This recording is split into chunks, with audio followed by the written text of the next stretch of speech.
할렐루야. 송구영신 예배에 나오신 여러분을 주님의 이름으로 환영합니다. 예배분에게 이렇게 인사했으면 좋겠습니다. 잘 오셨습니다.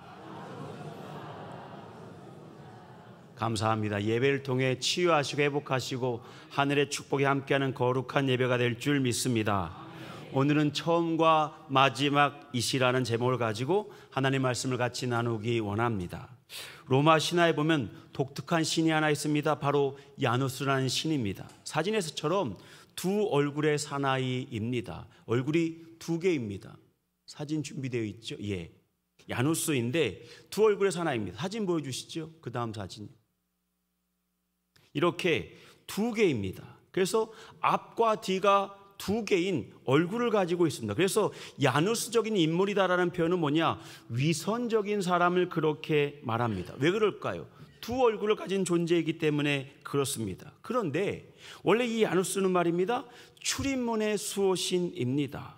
그래서 왜 얼굴이 두 개냐? 안 보이는 것이 없도록 만들려고요.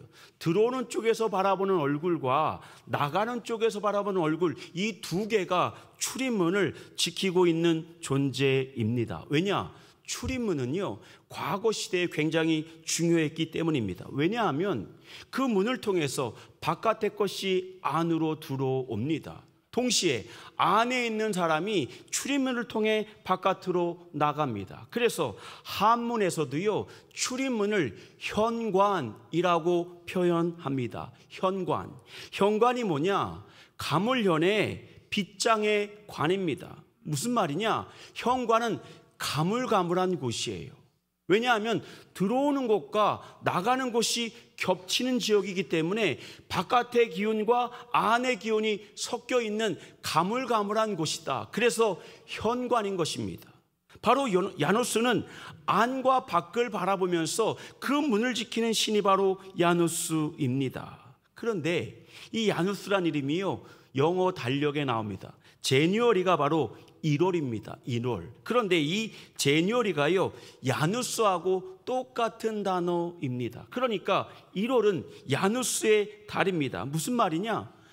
과거가 끝나고 새롭게 시작하는 한 해, 그것이 바로 제뉴어리, 야누스가 다스리는 달이라는 것입니다.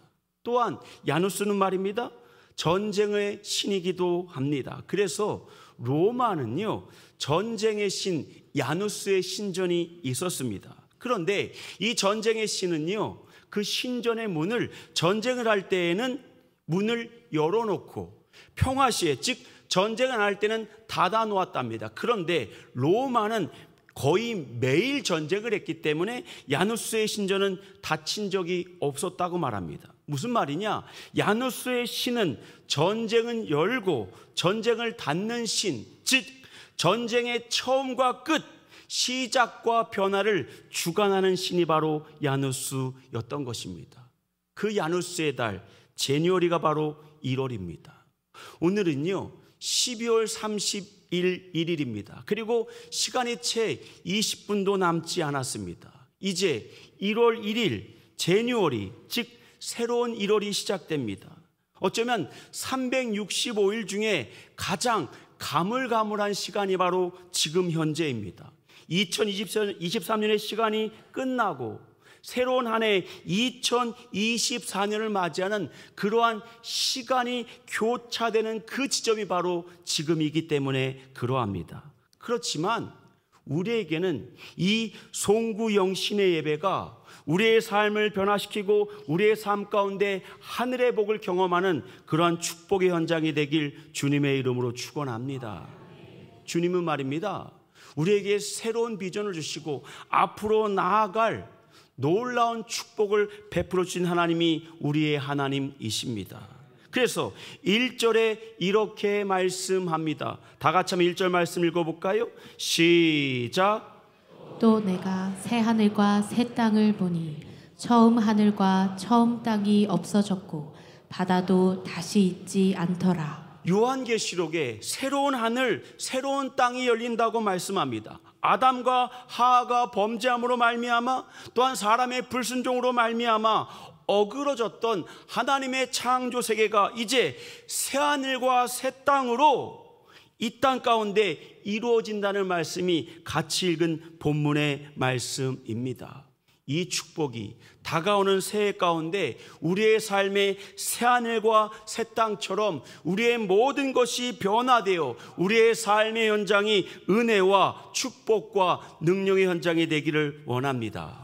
그러기 위해서 오늘 본문 말씀을 통해서 오늘 우리에게 주시는 메시지를 세 가지로 살펴보려고 합니다. 첫 번째, 하나님은 처음과 마지막이십니다. 하나님은요, 처음 들어주시는 분이시고 마지막도 마무리하시는 분이 하나님이십니다. 그러므로 우리의 영원한 승리의 방정식은 하나님이심을 잊지 마시길 바랍니다. 우리 본문은 이렇게 말합니다. 6절의 말씀입니다.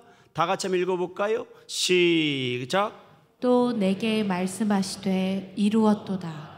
나는 알파와 오메가요 처음과 마지막이라. 그렇습니다. 하나님은 알파와 오메가 처음과 마지막이십니다.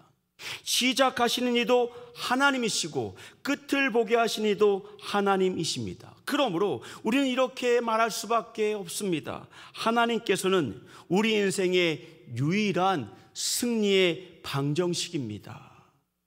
여러분, 방정식이 뭐냐 하면요, 수학을 풀 때예요. 수학을 풀 때 어려운 이유가 하나 있습니다. 공식이나 방정식을 외우지 않거나 이해하지 못하기 때문에 수학 문제를 못 풀어내는 것입니다. 수학의 공식을 외우거나 그 방정식을 완전히 이해하면 수학을 풀 수 있습니다. 그러므로 방정식은 모든 문제를 풀어가는 방법인 것입니다. 하나님이 내 인생의 승리의 방정식이다라고 말한다는 그 말은 뭐냐? 하나님께서 내 인생을 주관하시고 내 앞에 묶여진 모든 것들을 풀어주시는 분이 하나님이십니다 라고 고백하는 것입니다. 사랑하는 여러분, 믿음을 가직으로 선택하셨다면 하나님을 철저히 믿을 수 있는 하나님 사람이 되시길 바랍니다. 세상에 사는 게 힘든 게요, 너무나 많은 선택지가 있기 때문에 힘든 거예요. 생각하는 것이 너무나 많아서 힘든 것입니다. 그냥 믿음 하나를 바라보고 나아가면 오히려 승리할 수 있는 것입니다. 미국 콜롬비아 대학교의 시나 아이앵거 교수와 스탠포드 대학교의 마크 레퍼라는 교수가 다음과 같은 실험을 했습니다. 진열대에 저 사진처럼 잼이 있는 진열대가 있었습니다. 한 곳은 6개가 있는 진열대가 있었고 또 한 곳은 24개의 잼이 있는 진열대가 있었습니다. 사람들에게 실험이라고 말해주지 않고 돈을 나누어 준 다음에 이렇게 말했습니다. 잼을 맛보신 다음에 사고 싶으면 사세요. 사람들에게 돈을 나누어 줬습니다. 그리고 사람들이 그 잼이 진열되어 있는 진열대에 가서 잼을 맛보고 삽니다. 그런데 어느 곳에 더 많이 가겠습니까? 24개의 잼이 있는 곳에 많이 갈까요? 6개만 놓여 있는 곳에 많이 갈까요? 예? 24개죠. 선택의 폭이 많은 곳에 사람들이 더 많이 갑니다. 60%가 24개의 잼이 있는 곳에 갔습니다. 그리고 40%만이 6개가 진열되어 있는 곳에 갔습니다. 그런데 말입니다, 문제는 그 다음부터예요.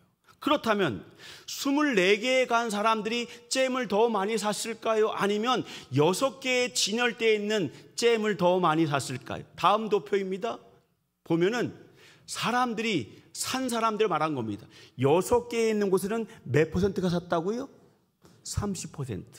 그런데 24개의 잼이 있는 곳에 몇 퍼센트 샀다고요? 3%. 왜 그럴까요? 이유는 간단합니다. 너무나 선택지가 많아서 머리가 아파서 안 산 겁니다. 오히려 6개만 있는 곳에는 선택의 폭이 줄어들었던 거예요. 사랑하는 여러분, 이것이 바로 비밀입니다. 너무나 많은 생각, 너무나 많은 선택지는 우리의 인생을 피곤하게 만듭니다. 사랑하는 여러분, 믿음은 말입니다, 하나님을 바라보고 하나님이 내 인생을 인도하신다는 고백을 하고 그 선택을 했다면 그 선택을 향해 걸어갈 때에 승리할 수 있는 것입니다. 그래서 성경은 이렇게 말합니다. 2절의 말씀입니다. 또 내가 보매 거룩한 성 새 예루살렘이 하나님께로부터 하늘에서 내려오니 그 준비한 것이 신부가 남편을 위하여 단장한 것 같더라. 그래요. 하나님을 바라보고 하나님의 뜻대로 살아가니까 하나님께서 주시는 그 놀라운 축복의 현장에 서 있게 되는 것입니다. 사랑하는 여러분, 여러분의 시선을요 하나님 앞에 고정시킬 수 있는 믿음의 사람이 되시길 바랍니다. 경주마를 보면요, 다음의 사진입니다. 저렇게 눈을 가립니다. 왜 그럴까요? 눈을 다 보이게 하면요, 말을 지휘하고 있는 말의 기수의 인도를 따라가지 않아요. 오직 앞만 보게 하고 말의 기수가 방향의 전환이나 멈춤에 대한 지시를 할 때 말은 앞을 향해 달려갈 수 있는 것입니다. 사랑하는 여러분, 하나님께서 우리에게 전진 앞으로라고 말씀하면 그 말씀을 믿고 나아가는 믿음의 사람이 되시길 바랍니다. 7절에 이렇게 말합니다. 이기는 자는 이것들을 상속으로 받으리라. 아멘. 그래요. 하나님의 은혜 가운데 앞으로 나아갈 때 승리할 수 있는 것입니다. 제가요 오늘 설교가 좀 바쁩니다. 왜냐하면 앞에 너무 시간을 많이 끌었어요. 47분입니다. 좀 있으면 설교를 마치고 카운트다운을 해야 되는데 앞으로 2개가 더 남았어요. 고민입니다. 어디쯤 끊어야 될지. 두 번째입니다. 하나님은 모든 것이 다 지나가게 하시는 분이십니다. 유대인들의 책 미드라시에 나오는 이야기입니다. 어느 날 다윗 왕이 반지 세공사를 불렀습니다. 그리고 다음과 같이 지시했습니다. 날 위해 반지를 만들되 거기에는 내가 큰 전쟁에 이기어서 환호할 때에 교만하지 않도록 하며 내가 큰 절망에 빠졌을 때에 낙심하지 않도록, 좌절하지 않도록, 그리고 마지막 새로운 용기와 희망을 얻을 수 있는 그러한 글귀를 그 작은 반지 안에 집어넣으라고 말했습니다. 반지 세공사가 아무리 생각해도 답이 안 나와요. 도대체 무슨 글귀를 집어넣어야 왕이 만족할까? 당시에 지혜롭게 소문한 솔로몬 왕자를 찾아갔습니다. 그랬더니 솔로몬 왕자가 이러한 말을 해줬습니다. 감제 야보루. 이 말은 무슨 말이냐? 이 또한 지나가리라. 영광의 순간도 지나갑니다. 절망의 순간도 지나갑니다. 좌절의 순간도 지나갑니다. 그러므로 우리는요 오늘을 견딜 수 있는 것입니다. 사랑하는 여러분, 생각해 보세요. 2023년 힘들고 어려운 시간이 있었을 것입니다. 그때 그 시간이 빨리 지나갔으면 하는 그러한 순간들이었을 것입니다. 그런데 돌이켜보니까 어떤가요? 이미 지나갔어요. 사랑하는 여러분, 모든 것은 지나갑니다. 지금 내 마음을 아프게 하고 힘들게 하는 것이 있다면 그것도 지나갑니다. 그냥 지나가는 것이 아니라요, 믿음의 사람에게는요 은혜의 시간, 감사의 시간, 성숙의 시간으로 지나감을 잊지 마시길 바랍니다. 오늘 4절에 이렇게 말합니다. 4절의 말씀입니다. 다 같이 한번 읽어볼까요? 시작. 모든 눈물을 그 눈에서 닦아주시니 다시는 사망이 없고 애통하는 것이나 곡하는 것이나 아픈 것이 다시 있지 아니하리니 처음 것들이 다 지나갔음이러라. 그래요. 다 지나갔음이러라. 사랑하는 여러분, 여러분의 모든 것들이 지나감을 믿으시길 바랍니다. 아이들이요 성장할 때 보면 유아 시기에 사진처럼 저렇게 전니가 나옵니다. 전니는 유치입니다. 유치는 잘 흔들리고 잘 빠집니다. 그래서 간혹 그러한 생각을 할 때가 있습니다. 유치일지라도 좀 단단하면 안 될까? 잘 안 빠지면 안 될까? 왜냐하면 애들이 고통스러워할 때가 있거든요. 그런데 잘못된 생각입니다. 왜냐하면 유치는 말입니다, 원래 잘 빠지는 것이 유치의 임무입니다. 만약 잘 흔들리고 잘 빠지지 않으면 어떻게 되느냐? 뻐드렁니가 납니다. 앞에 유치가 잘 빠져야지만 영구치가 나오는데 그 앞에 있는 유치가 빠지지 않게 되면 그 영구치가 뻐드렁니로 옆으로 돌출될 채 예쁘지 않게 나오는 것입니다. 그러니까 잘 빠지는 것이 유치의 전리의 임무인 것입니다. 사랑하는 여러분, 다시 말씀드립니다. 신앙생활도 마찬가지입니다. 때론 아프고 힘들고 어려울 때가 있어요. 흔들릴 때가 있습니다. 그리고 고난 때문에 그 고난이 하등에 쓸모없는 것처럼 보입니다. 그런데 말입니다, 고난은 원래 그런 거예요.